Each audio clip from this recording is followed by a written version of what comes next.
Government officials, my apologies, we're late a bit. That is a latest document. Would Ms. Kwan take us through the paper, please? Yes, thank you, Chairman. At the meeting on the 6th of November, the committee raised the issue on information holders who have received the order for information, who want to know the requesting jurisdictions, the identity of the requesting jurisdictions. We are asked whether we can balance the right to know as well as the requesting jurisdiction, disclosure restriction on the requesting jurisdiction. With regard to international standards of EOI, we've already provided the details in a previous document, and we don't want to belabor the point. I want to focus your attention on Paragraph 7. In view of Subcommittee's concern, after striking a balance between international standard and practice and information holders' right to know, we are prepared to take a pragmatic approach to deal with the situation mentioned by the subcommittee. That is, where the information holder requests to know the name of requesting jurisdictions upon receipt of the IRD's formal notice for information, IRD would issue a formal, or rather, when there is a request from a requesting jurisdiction, then a formal notice will be given to the information holder. And if the information holder requests to know the name of requesting jurisdiction, then the IRD would approach the competing authority of the requesting jurisdiction and put forward the information holder's request. Should the competent authority of the requesting jurisdiction raise any objection, the IRD will then let the information holder know the reply accordingly. And if the information holder refuses to provide the information requested,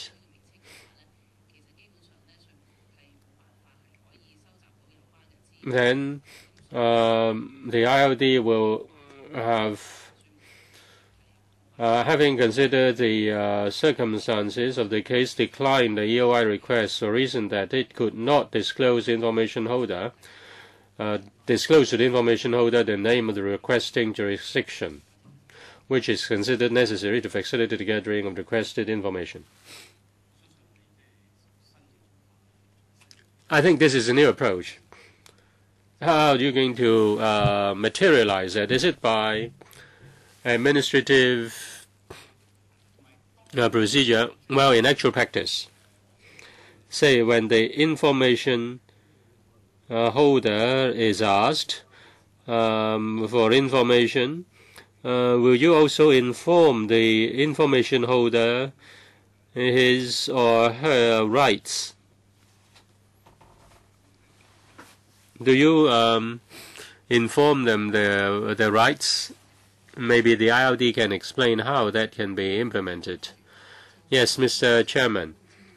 In dealing with exchange of information, we have a set of guidelines. We set out the procedures so that the taxpayers know. And also on our website, the procedures are also disclosed.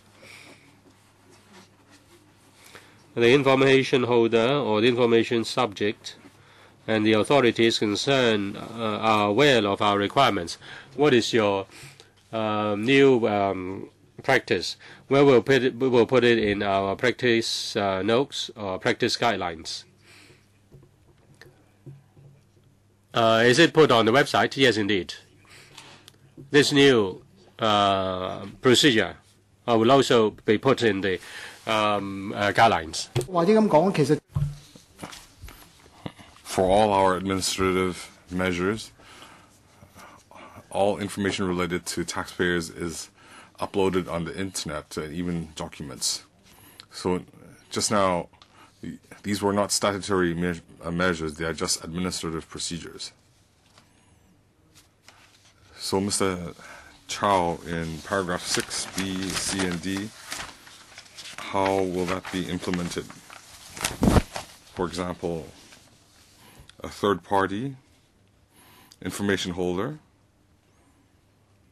is asked for information about another taxpayer.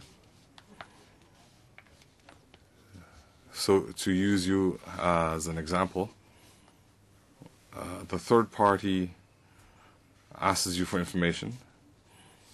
I'm asking for information of Chandaiman. So what information do you have on Chandaiman? What's the difference between B and C?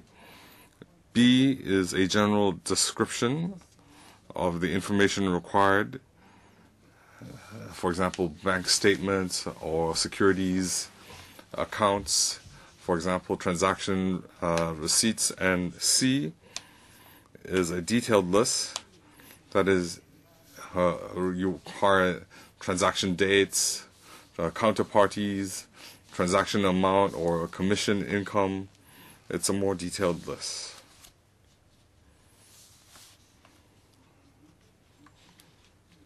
So it will disclose the relevant subject person, the taxpayer. You can say in reality, in practice, it will be disclosed. It will involve which person or which bank or which bank account holder. But you will not disclose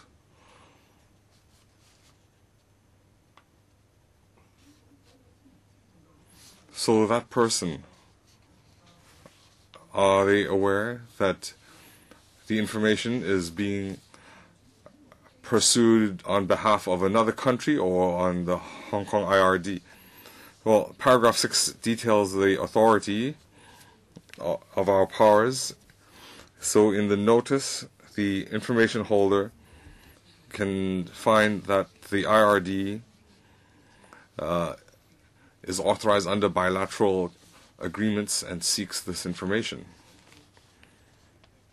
So the authority comes from the IRD Ordinance, and you can see they can be made aware that it comes from the tax agreements, bilateral tax agreements. But he will not be aware which jurisdiction it's from. Usually we will not disclose which third-party jurisdiction is seeking that information. Any further questions? No?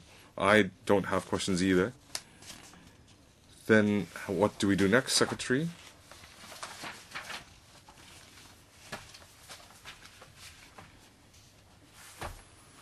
So let's see if we have any questions. According to this progress, we will, on the 15th of November, make a report to the House Committee. If there are any amendments to the subsidiary legislation, they need to do so before 20th of November.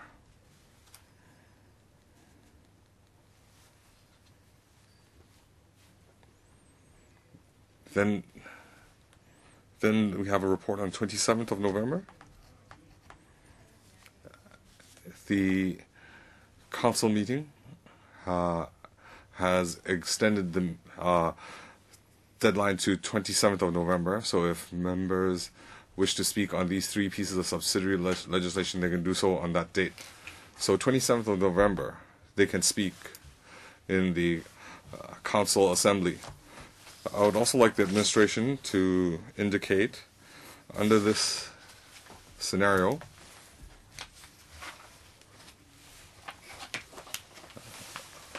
so the operation guidelines will be amended first according to Mr. Zhao. The guidelines and in our report will mention that government officials have mentioned that. Ms. Kwan, is that appropriate? We will report to House Committee on 15th, and on 27th, in the Council meeting, we will report and speak, and the government can respond. Okay? Anything else?